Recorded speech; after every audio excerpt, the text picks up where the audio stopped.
âme te bénisse, que mon âme t'exalte, que mon âme crie. J'étais une pauvre pécheresse et tu m'as enlevé de l'esclavage du péché. Chers amis, bonjour et joie nouvelle de se retrouver sur les ondes de la 100.3. Il est 8h00 dans le studio de Christ Radio. Nous sommes le 17 juin 2022 et nous continuons notre réflexion sur, à partir de l'évangile de Luc, nous sommes arrivés au chapitre 7 et nous avons vu que Jésus-Christ a dit « Qu'êtes-vous allé voir au désert en parlant de Jean-Baptiste, un prophète, et oui, bien plus qu'un prophète, vous dis-je. » Et donc nous nous sommes arrêtés pour réfléchir un petit peu sur les vrais prophètes et les faux prophètes. Nous sommes à la 6e émission sur ces faux prophètes. Et je crois qu'aujourd'hui, alors au risque de me répéter et de fatiguer certains d'entre vous qui m'écoutent, c'est important que nous puissions avoir un discernement exact et vrai sur ces prophètes. Et le but, c'est quoi ? Le but, c'est à partir du moment où tu mets ta foi dans quelqu'un qui est un faux prophète, il va te conduire vers une fausse révélation, une fausse parole de Dieu, un faux comportement. Je vais prendre un exemple simple. Vous avez des gens qu'on appelle aujourd'hui des djihadistes. Ce sont des gens qui font partie de l'islam et qui, dans l'islam, croient que Dieu leur a demandé de tuer les mécréants. Les mécréants, c'est ceux qui ne croient pas comme eux. Et ce qu'ils font, alors, ils disent qu'ils prient. Moi, ça me pose un problème sérieux parce que tu ne peux pas adorer Dieu et juste après tuer quelqu'un. Celui qui tue, c'est Satan.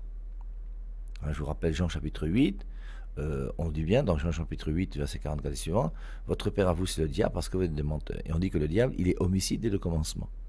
C'est lui qui a mis dans le cœur de Abel et de Caïn, des frères, même père, même mère, de s'entretuer. Et ils se sont entretués. Et s'entretuer ne peut pas venir de Dieu. Le djihadisme ne peut pas venir de Dieu. Et pour moi, ceux qui font le djihad sont des gens qui ont mis leur foi non plus en Dieu, mais dans le diable. C'est en adorant le diable, je ne sais pas si on se comprend bien, que je vais commencer à faire les œuvres du diable. Or, l'œuvre du diable, c'est de tuer. L'œuvre de Dieu, c'est d'aimer. C'est d'être miséricordieux, c'est d'être bon, c'est d'aimer son ennemi. Et on voit donc, à partir du moment où je vais commencer à suivre un prophète, qui est un prophète qui me dit des choses qui sont contraires à ce que Dieu veut, je vais mettre en pratique ce que ce prophète me dit. Et bon, j'ai pris l'exemple du djihadisme parce que je crois que c'est l'exemple le plus clair pour nous. Je ne dis pas que tous les musulmans sont djihadistes, c'est pas ça que je dis. Mais je dis que parmi les musulmans, ceux qui sont djihadistes et qui comprennent que leur Dieu, qui n'est pas mon Dieu, leur Dieu leur demande de tuer ceux qui ne croient pas comme eux, ce qu'on appelle le djihad, matériel, physique, la guerre, forcément ça ne vient pas de Dieu. Et donc, ils vont mettre leur confiance dans un faux prophète qui, à partir de la compréhension de ce qu'ils vont entendre, va leur faire croire que pour être un bon enfant de Dieu, je précise, un bon enfant de leur Dieu, il faut tuer les mécréants, ceux qui ne croient pas comme eux. Et c'est ça le djihadisme. Le djihadisme, c'est quelqu'un qui prend un marteau, qui court sur quelqu'un et qui dit au nom de Dieu, Allahu Akbar, paf, il te coupe il te donne un coup de marteau sur la tête. Alors, habituellement, ce qu'ils font souvent, plutôt, c'est qu'ils décapitent. Et ça, c'est quoi ? Ça, c'est le fruit d'une véritable personne qui a été prise par un faux prophète qui te tourne la tête. Et quand vous entendez dans certaines mosquées des gens, des imams qui proclament et qui demandent qu'on aille faire le djihad, ce sont des faux prophètes. Vous avez des imams qui ne demandent pas de faire le djihad. C'est juste un exemple que j'ai pris comme ça au hasard. Alors maintenant, ce qui serait intéressant pour nous, c'est de décliner tous ces faux prophètes. Alors je crois que le pire, comme je vous l'ai dit, c'est ces prophètes qui disent que aller faire la guerre et tuer les mécréants, ça c'est vraiment anti-chrétien. C'est pour ça que je dis souvent que le Dieu d'islam et le Dieu des chrétiens, est-ce le même Dieu ? Il faut se poser quand même les questions sérieusement. Et il y a plus de différence entre le Dieu des chrétiens et le Dieu des musulmans qu'entre tous les autres dieux qu'on peut imaginer sur la terre.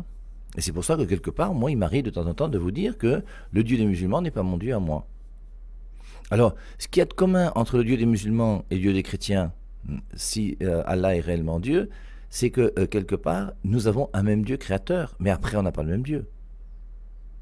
Ce que Allah dit, quand dans la sourate 8 du Coran, il est dit, c'est pas vous qui les avez tués, mais c'est moi qui les ai tués, je regrette, mon Dieu à moi ne tue pas les gens. Alors on va dire, oui, mais dans l'Ancien Testament, moi je suis chrétien, je suis du Nouveau Testament, je suis à la suite de Jésus-Christ. Et dans le Nouveau Testament, eh bien, la violence n'existe pas. La seule violence, c'est Jésus-Christ qui va aller au temple et qui va chasser les vendeurs du temple. Mais sinon, en dehors de ça, et c'est une sainte colère, qui est une colère qui fait... On ne peut pas prôner la mort de l'autre, ça n'a pas de sens. Alors, maintenant, ça c'est parmi entre nous, maintenant, dans les dénominations chrétiennes. Quelle serait la plus grande mauvaise prophétie? Fausse prophétie. Parce que ce serait intéressant de pouvoir décliner, vous voyez. De même qu'on doit être capable de décliner ce qu'est notre foi par rapport aux mystères auxquels nous croyons, des plus importants aux moins importants, que nous soyons capables de décliner aussi du côté des fausses prophéties les plus importantes et les fausses prophéties les moins importantes.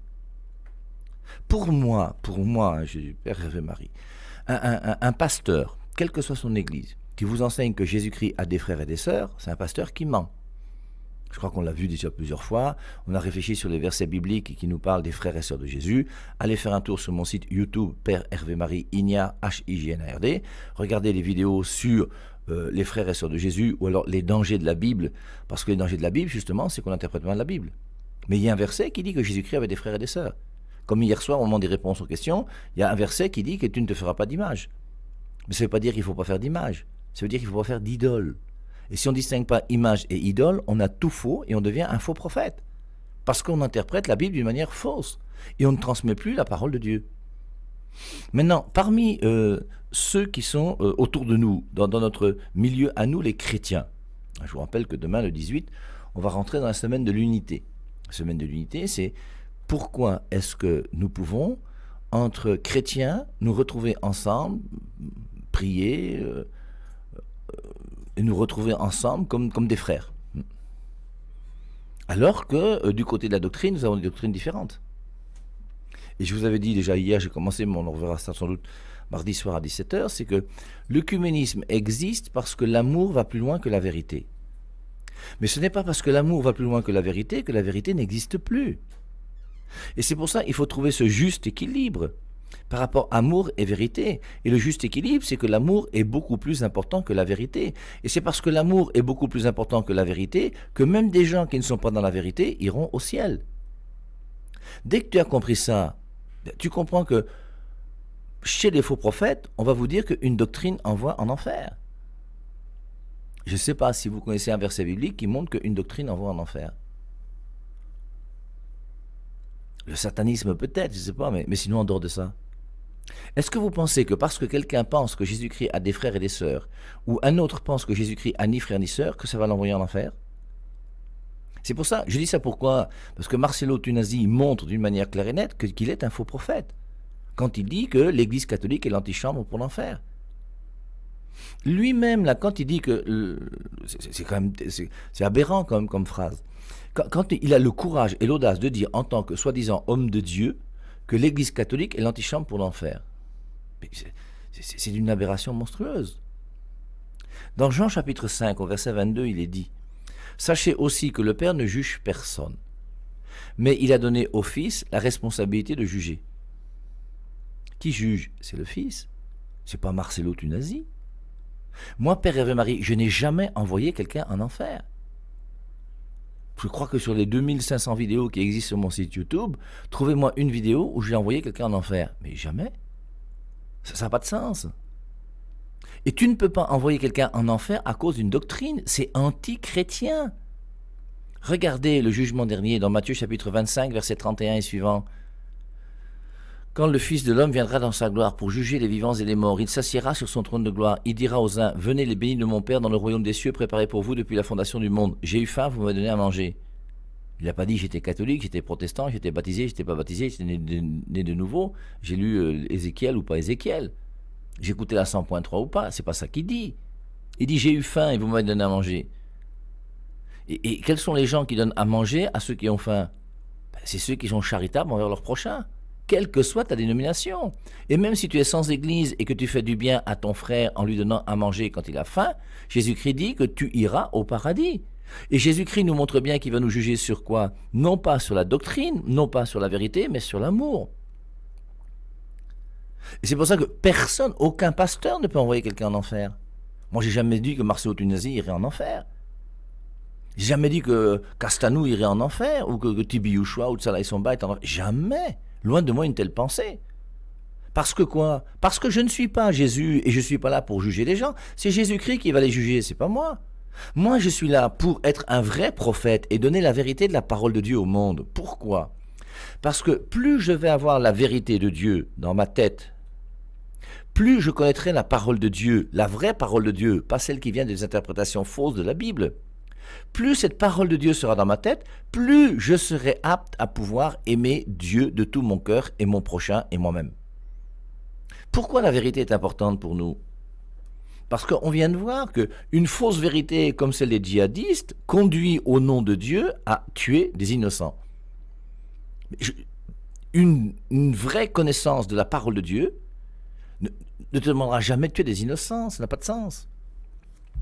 Il y a même un passage dans la Bible, hein, c'est Jean chapitre 16 je crois, où au début de Jean 16 il est dit, je cherche, je vous donne, je vous ai ainsi parlé pour que vous ne soyez pas scandalisés. Ils vous excluront des synagogues, et même l'heure vient où quiconque vous fera mourir pensera offrir un culte à Dieu. Et les djihadistes, c'est ça. En vous faisant mourir, ils pensent faire un culte à Dieu. C'est pour ça, vous voyez que c'est important pour nous de pouvoir chercher la vérité. Et la vérité est importante. Pourquoi? Parce que la vérité, Jean 8, 32, la vérité vous rendra libre. La vérité nous rend libre. Et la vérité nous permet d'aimer plus. Et c'est pour ça que moi je me bats, pour que vous puissiez aimer plus. Et vous qui m'écoutez sur les ondes de la 100.3, c'est en étant dans l'église catholique que vous aimerez le plus. C'est pour ça que dans l'église catholique, que vous le vouliez ou non, il y a plein de saints. Il y a beaucoup de mystiques, au grand sens du terme. Il y a plein de saints.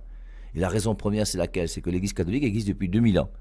Donc on a 2000 ans d'âge de christianisme, et donc avec des gens qui se sont mis au service de Dieu. Et depuis 2000 ans, forcément, on a plein d'hommes et de femmes qui ont servi Dieu d'une manière radicale, belle, magnifique, jusqu'au martyr. Et ensuite, maintenant, c'est dans cette église catholique qu'on donne les meilleurs moyens de sanctification. C'est pour ça que la question que je me pose, alors par rapport aux autres églises, aux autres dénominations, hein, aux autres religions qui existent, j'ai pris l'exemple de faux prophètes par rapport au djihad, pour que les choses soient claires. Maintenant, entre nous là, est-ce qu'une des plus grandes fausses prophéties, enfin un des plus grands faux prophètes, n'est pas d'enseigner que l'Eucharistie n'est pas le corps du Christ? Et personnellement, prends les Saintes Écritures, mets-toi à genoux et demande à l'Esprit Saint qui t'éclaire. Et dis, Esprit Saint, aide-moi à lire les Saintes Écritures d'une manière réelle et vraie, en cherchant la vérité, et montre-moi si le corps du Christ est réellement, l'Eucharistie, là, le pain, est réellement le corps du Christ. Et c'est pas compliqué. Il suffit de lire la scène. Et dès que vous lisez la scène dans Matthieu, dans Marc ou dans Luc, alors la scène j'aime beaucoup dans Luc, chapitre 22, verset 19, Jésus-Christ prend du pain et il dit « Ceci est mon corps ». Mais il n'y a plus rien à chercher, mon frère. Tu cherches encore quoi? Comment toi-même, qui lis ce passage, où Jésus-Christ, à la scène, prend du pain, à la fin du repas, il prend du pain, et il va prendre du vin, et il va dire « Ceci est mon corps, ceci est mon sang ».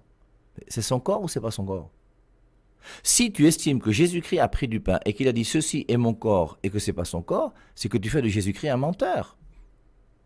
Mais je dis bien, vous tous qui proclamez haut et fort que l'Eucharistie n'est pas le corps du Christ, vous faites de Jésus-Christ un menteur. Et c'est pour ça que moi, Père Ave Marie, je ne peux pas me taire. Et je continuerai à parler. Et ce que je vous dis là, je vous dis, un élève de CM2 peut comprendre ça. Hein. C'est pas la peine d'avoir fait un doctorat en théologie. C'est pas la peine d'être allé dans des universités pastorales, je sais pas quoi. C'est pas la peine d'aller en Inde non plus voir un marabout pour comprendre ça. Ceci est mon corps. C'est l'analyse d'une phrase. Je vous dis en CM2. Ceci c'est quoi? On va relire, si vous voulez, Luc 22. Bon, parce que bon, au bout d'un moment, ça devient quand même fatigant, mais on est obligé. Et aujourd'hui, vous avez des gens qui se prennent pour des docteurs en théologie, pour des gens intelligents, pour des gens qui réfléchissent, qui pensent et qui veulent vous conduire vers la vérité tout entière. Mais comment c'est même possible? C'est pour ça que la seule mot qui va sortir de ma bouche, c'est Mbutuku. Ce sont des Mbutuku, ce sont des gens bêtes, ce sont des gens idiots, ce sont des gens qui ne cherchent pas la vérité. Mais c'est écrit noir sur blanc. Et c'est même pas compliqué à comprendre. Luc 22, 19. Alors on va lire. L'heure venue, il se mit à table et les apôtres avec lui. Il leur dit, j'ai désiré vivement manger cette Pâque, etc. Verset 19. Ensuite, il prit du pain et après avoir rendu grâce, il le rompit et le leur donna en disant, il le rompit. Alors qu'est-ce qu'il a fait? Il l'a rompu. Il rompit. Il l'a pas coupé avec un couteau, il l'a coupé avec les mains. Il a rompu le pain. Ensuite, il prit du pain. Mais il prit quoi? Du pain. Il n'a pas pris de la viande, il n'a pas pris des... Parce qu'au bout d'un moment, il faut expliquer, hein, parce que quand les gens ne veulent pas comprendre, hein, il n'y a pas plus sourd que celui qui ne veut pas entendre. Hein. Ensuite, donc c'est à la fin, ensuite, il prit du pain. Ce qu'il a pris, c'est du pain, hein, du pain. On sait ce que du pain, du blé, de la farine, du pain. Et après avoir rendu grâce, il le rompit et le leur donna en disant, ceci est mon corps. Qu'est-ce que vous voulez que je vous dise de plus, moi? Et vous tous qui lisez ce passage, et qui disent que l'Eucharistie n'est pas réellement le corps du Christ, mais vous ne cherchez pas la vérité. Ma question ensuite, vous cherchez quoi alors? Qu'est-ce que vous cherchez en définitive? Pourquoi lisez-vous la Bible? Vous lisez la Bible pourquoi? Pour vous enorgueillir? Pour que la Bible soit d'accord avec votre compréhension des choses? Et c'est pour ça que je parle moi d'une bibliolatrie. Il y a des gens qui ont... C'est comme s'il y a une adoration de la Bible. C'est comme si la Bible devient une idole. Et la Bible devient ce qui te permet de défendre ta conception à toi. Pourquoi tu veux défendre ta conception? Il faut défendre la conception de Jésus-Christ, ce que Jésus-Christ a dit. Et Jésus-Christ a dit quoi? Ceci est mon corps. Mais tous ces faux prophètes qui vous enseignent que l'Eucharistie n'est pas le corps du Christ, qu'est-ce que vous faites à écouter des gens pareils? C'est un aveugle qui va vous conduire dans un trou. Puisque lui-même ne voit pas, il ne sait même pas ce qu'il dit, il ne sait même pas ce qu'il enseigne. Et c'est pour ça que ces faux prophètes qui sont dehors, mais ils nous fatiguent et au bout d'un moment, ils sont quand même trop nombreux. Mais vous-même, soyez capable, là où vous êtes à la maison, de prendre votre Bible et de réfléchir par vous-même. Et par vous-même, dites-moi si lorsque Jésus-Christ a dit « ceci est mon corps », c'est vrai ou c'est faux. Et c'est pour ça qu'après, donc, vous verrez des faux prophètes encore pires que ceux-ci, c'est les témoins de Jéhovah, qui eux vont traduire dans leur traduction du monde nouveau dans la Bible, non pas « ceci est mon corps », mais ce qu'ils pensent eux-mêmes, à savoir « ceci représente mon corps ». Vous, au moins, vous êtes moins pire que les témoins de Jéhovah. Parce que vous ne faites que penser quelque chose qui est faux, eux, ils vont changer même et falsifier les saintes écritures pour justifier leur fausse doctrine. Mais au bout d'un moment, quand même, réveillons-nous, mes amis. Essayons d'être un peu intelligents. Mettons un peu d'air à entrer dans notre cerveau pour irriguer nos neurones et qu'on puisse réfléchir. Alors, je vous ai lu « Ceci est mon corps ». Vous avez ça dans Matthieu 26, dans Marc 14. Maintenant, lisons alors dans Jean, puisque Jean ne parle pas de la scène, il y a au moins le passage de Jean 6, 51, 58, que la plupart d'entre nous, on connaît même déjà par cœur. Mais comme on parle de l'Eucharistie, là, par rapport à la fausse prophétie, c'est pas mauvais de revenir sur ce passage. Et on voit donc... Quiconque a entendu le Père et reçu son enseignement vient à moi. Ce n'est pas que personne ait vu le Père, sinon celui qui vient de Dieu, lui, a vu le Père. C'est Jésus, forcément. Jean 1, 18. Personne n'a jamais vu Dieu. Dieu, le Fils unique qui est dans le sein du Père, lui nous l'a révélé. En vérité, je vous le dis, celui qui croit a la vie éternelle. Moi, je suis le pain de vie. Alors, que veut dire pain de vie? Le pain, c'est la nourriture fondamentale qu'on donne à quelqu'un lorsqu'il a faim, c'est du pain. Tu ne peux pas refuser du pain à quelqu'un qui a faim. Tu peux lui refuser un champagne avec le caviar, oui. On comprend, mais du pain, on ne peut pas refuser du pain à quelqu'un qui a faim. Et le pain, c'est la nourriture la plus simple qu'on trouve partout. C'est la première chose qu'on donne à quelqu'un qui a faim. Et Jésus-Christ dit, moi je suis le pain. Mais il n'est pas le pain comme celui que vous achetez à la boulangerie, il est le pain de vie. Lui, il est le pain, il est la nourriture qui va donner la vie éternelle. Et c'est en suivant Jésus-Christ que Jésus-Christ, en le regardant vivre, quand je vis comme il le fait lui, il me donne cette possibilité, moi aussi, de pouvoir me nourrir pour avoir cette vie éternelle. Vos pères ont mangé la manne dans le désert, ils sont morts. Jean 6, 50. C'est ici le pain qui descend du ciel, afin que celui qui en mange ne meure pas. Une fois de plus, les morts ne sont pas morts. Celui qui mange ce pain ne meurt pas. et moi je mange l'Eucharistie pratiquement tous les jours, eh bien je ne meurs pas. Je ne vais pas mourir, moi. Et c'est pas moi qui le dis, c'est ici le pain qui descend du ciel afin que celui qui en mange ne meure pas. Je vais mourir à la vie humaine, je ne vais pas vivre 200 ans sur cette terre, c'est tellement évident. Mais en même temps, je vais mourir à la vie humaine, mais je ne vais pas mourir à la vraie vie qui est la vie divine. Et par la nouvelle naissance en recevant la vie divine, je deviens participant à l'éternité. Moi, je suis le pain vivant descendu du ciel. Si quelqu'un mange de ce pain, il vivra éternellement. Vivre éternellement, c'est mourir. Les morts ne sont pas morts. Regardez comment les autres boutoukou, les autres faux prophètes, qui vous enseignent que les morts sont morts. Mais ils ont fait quelle théologie? Ils ont reçu quel enseignement? Si quelqu'un mange de ce pain, il vivra éternellement, et le pain que je donnerai, c'est ma chair pour la vie du monde. Il y a un pain qui est sa chair. Alors, on comprend que les Juifs de l'époque ne comprennent rien. Mais nous, aujourd'hui, on ne comprend pas que nous ne puissions pas comprendre. Parce que ce pain qui est sa chair, là, c'est où ça? C'est la scène. C'est pour ça que Jésus-Christ a célébré la scène. Et quand Jésus-Christ a célébré la scène, qu'est-ce qu'il a fait? Il a pris du pain. Il a dit, ceci est mon corps. Son corps, c'est pas sa chair. Je reprends. Jean 6, 51. Moi, je suis le pain vivant descendu du ciel. Si quelqu'un mange de ce pain, alors il y a des églises dans lesquelles on ne mange pas ce pain, c'est quand même gênant. Hein. Si quelqu'un mange de ce pain, il vivra éternellement, et le pain que je donnerai, c'est ma chair pour la vie du monde. Que je donnerai, il n'a pas encore donné. Il va donner dans 6 chapitres plus loin, ou 7 chapitres plus loin. Mais pour le moment, il n'a pas encore donné, il n'a pas encore célébré la scène. Les Juifs se querellaient entre eux en disant, comment celui-ci peut-il nous donner sa chair à manger? Et les Juifs ont compris que Jésus-Christ donne sa chair. Les Juifs ont entendu Jésus-Christ parler. Ils étaient là face à lui, ils étaient là devant lui, ils le regardaient dans les yeux et les oreilles écoutaient ce qu'il disait. Et les Juifs qui sont là ont compris que Jésus-Christ va donner sa chair à manger. Toi, tu comprends ça ou tu ne le comprends pas? Tu es plus intelligent que qui? Verset 53, Jésus leur dit, en vérité, je vous le dis, si vous ne mangez la chair du Fils de l'homme et si vous ne buvez son sang, vous n'avez pas la vie en vous. Vous voulez quelque chose de plus clair que ça? Qu'est-ce que Jésus-Christ aurait pu dire de plus clair pour vous faire comprendre que cette Eucharistie, c'est son corps? Jésus leur dit, en vérité, je vous le dis, si vous ne mangez la chair du Fils de l'homme. Tu vas manger la chair du Fils de l'homme où et quand? C'est la scène, c'est l'Eucharistie. C'est pour ça que chez les protestants, il y a la scène, je crois, une fois par mois. Chez nous, les catholiques, il y a la messe qui est célébrée tous les jours. Avec la différence, c'est qu'un pasteur protestant, malheureusement, ne peut pas transformer le pain dans le corps du Christ, alors qu'un prêtre catholique transforme le pain dans le corps du Christ.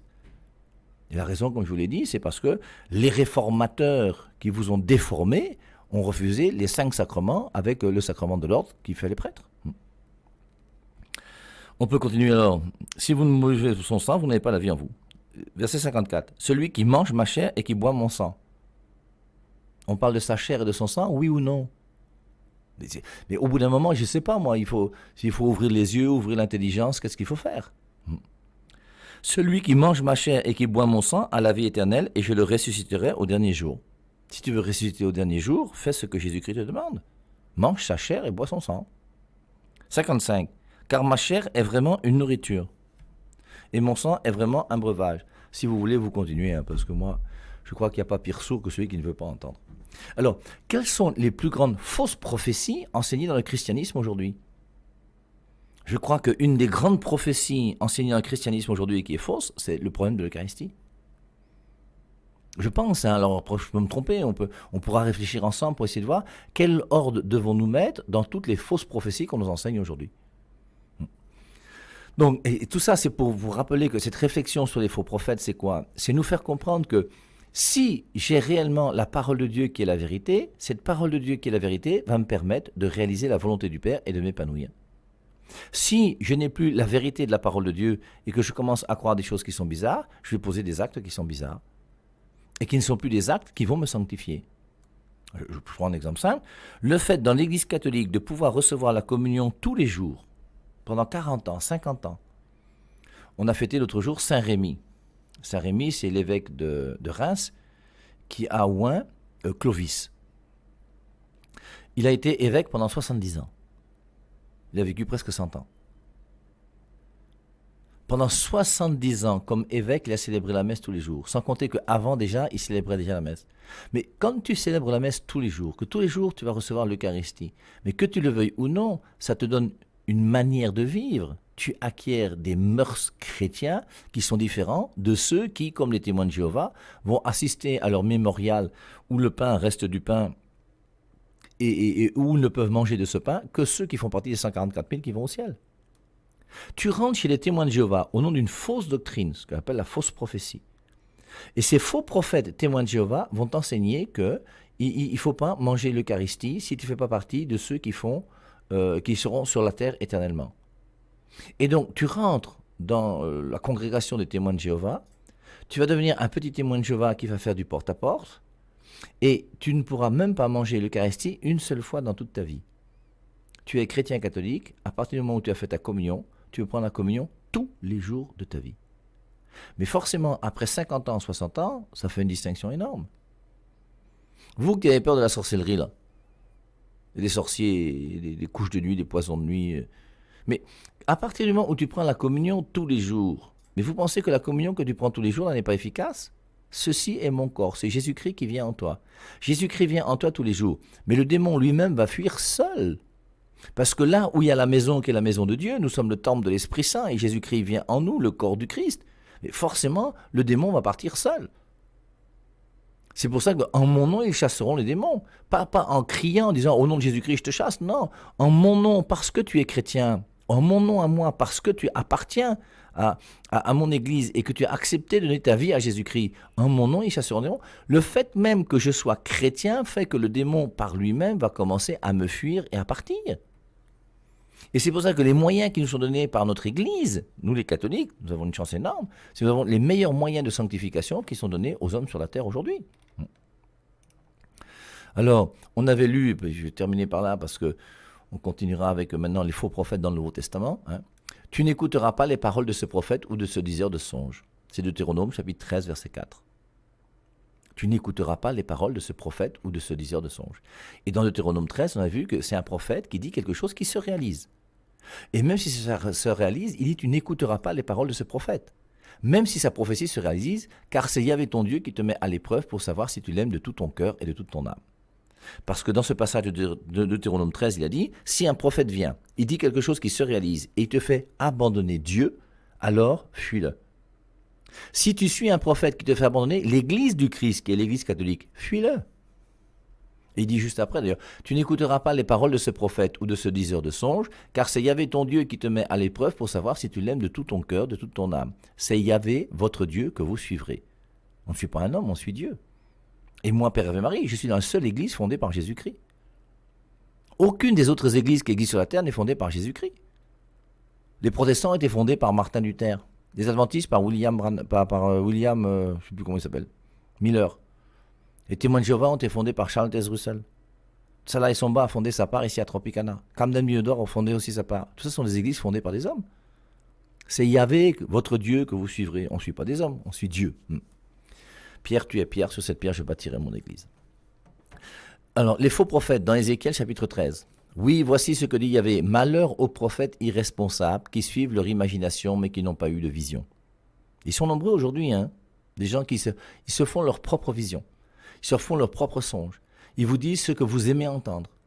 C'est pour ça que je vous rappelle que je n'aime pas tous ceux qui, en ce début d'année, vous disent « Oui, au nom de Jésus-Christ, Amen, il ne t'arrivera rien cette année, tu ne vas pas mourir, tu ne seras pas malade, tu auras l'argent, tout ira bien. » Ce sont des histoires. Vous aimez entendre des prophéties pareilles, ce sont des prophéties mensongères. La personne qui te dit que il ne t'arrivera rien cette année, elle n'en sait absolument rien. Elle se prend pour Dieu. Si ça se trouve, tu vas mourir. Tu peux mourir aujourd'hui ou demain. Et il y a des gens qui m'écoutent là qui vont mourir. Quand? J'en sais rien. Moi, je me souviens, un jour, on était au stade Omnisport le 31 décembre. On s'est souhaité bonne année, bonne année, bonne année. 15 jours plus tard, il y a un papa qui était là. Sa femme est venue nous dire qu'il est mort. Il y a même le couple qui avait été arrêté par Boko Haram au nord, là, les Blancs. Mais ils étaient à Christade. Après, ils sont partis pour quelques jours de vacances, on les a arrêtés. Ils auraient pu mourir, on aurait pu leur couper la tête. Qu'est-ce qui va t'arriver cette année? Moi, j'en sais rien. Ce que je sais, c'est que cette année, si tu mets Dieu à la première place dans ta vie, que tu vives, que tu meurs, tout sera bon pour toi. Vis bien, meurs bien. C'est tout. Ça, c'est la vérité, ça. Vous dites, parole de Yahvé, mais ce sont des fausses visions, des prédictions mensongères. Yahvé ne les a pas envoyées. Même Yahvé dit que ces prophètes sont des faux prophètes. Et toi, tu dis quoi alors? Sois capable de discerner entre un vrai prophète et un faux prophète. Quand vous dites parole de Yahvé, alors que moi je n'ai rien dit, n'est-ce pas une vision fausse, une prophétie mensongère? C'est Yahvé qui parle, hein? Je frapperai les prophètes aux visions fausses, aux promesses mensongères. Chacun d'entre nous, nous allons mourir. Quand nous allons mourir, on sera jugé par Dieu. Quand tu vas mourir, tu seras jugé par Dieu. Tu vas dire quoi à Dieu? Donc je termine aussi avec le dernier passage qu'on avait lu sur... on verra ça tout à l'heure parce qu'il est déjà 8h30. Et ensuite, on attaquera un petit peu les faux prophètes dans le Nouveau Testament.